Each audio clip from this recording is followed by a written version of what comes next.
Well, greetings to you, great leaders. I'm really looking forward to our conversation. Um, Obviously, this is Pride Month, but this is a conversation that should happen every day of the week, all year round. And it is a conversation we will continue to have every day of the week, all year round. So I want to thank you and welcome you for being here. My pronouns are she and her. And you as community activists, you all have your eyes and ears on the ground.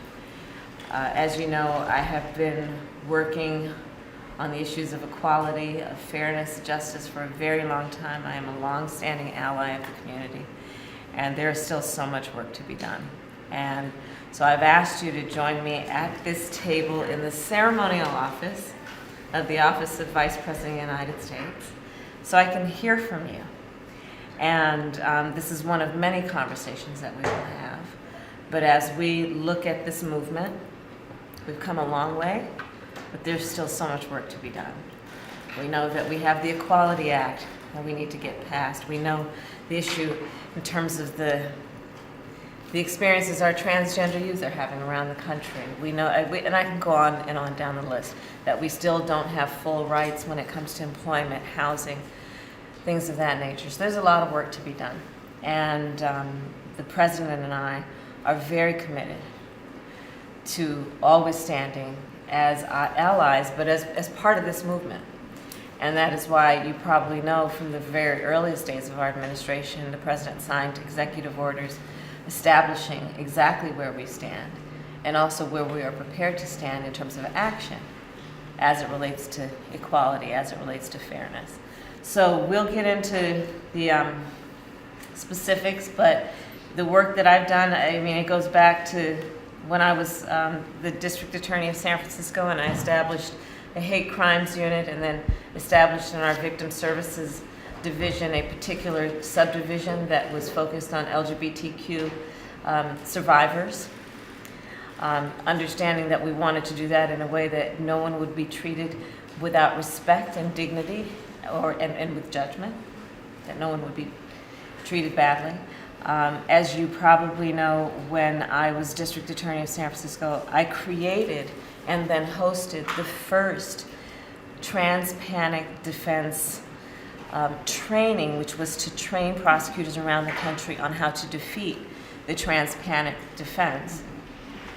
It was born out of a tragic case of Gwen Arahu, but cases Matthew Shepard went around the country. And so that is some of the work. I was very honored to be asked when I was Attorney General after I refused to defend Proposition 8 to perform the first marriage, which I did at San Francisco City Hall. It was a beautiful day. And I could go on, but I say all that to say that this work is about a continuum. You all are on the ground doing it.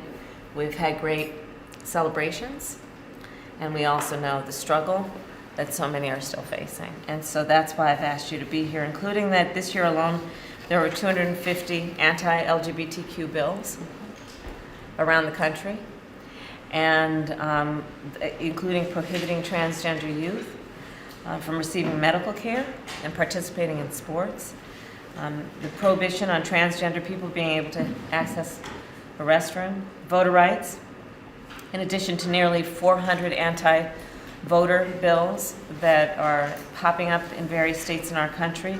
Many of them would also undermine the ability of LGBTQ people of color, people with disabilities, of meaningful access to voting and to the polls. And when we think about the issues that are at play when we actually exercise that right, we know that there are many, and to prevent or to inhibit access in a meaningful way can have a huge impact on the outcome of the decisions that are being made when we go to the ballot. Our administration, not only did the President sign the executive order, but as an expression of the action that we have taken and are going to take continuously, within a week the President repealed the ban on transgender people serving in our military, as you all know. Our education department has extended protections to transgender youth, undoing some of the unfair, to say the least, procedures and policy perspectives of the last head of the Department of Education. Our Veterans Affairs Department will now cover gender confirmation surgeries, and we will continue to call on the Senate to pass the Equality Act. So this is just some of the work that we have done, and there is no doubt that there is so much more to do. But again, I welcome you all. I look forward to our discussion. I thank you for your leadership. I thank you for your courage.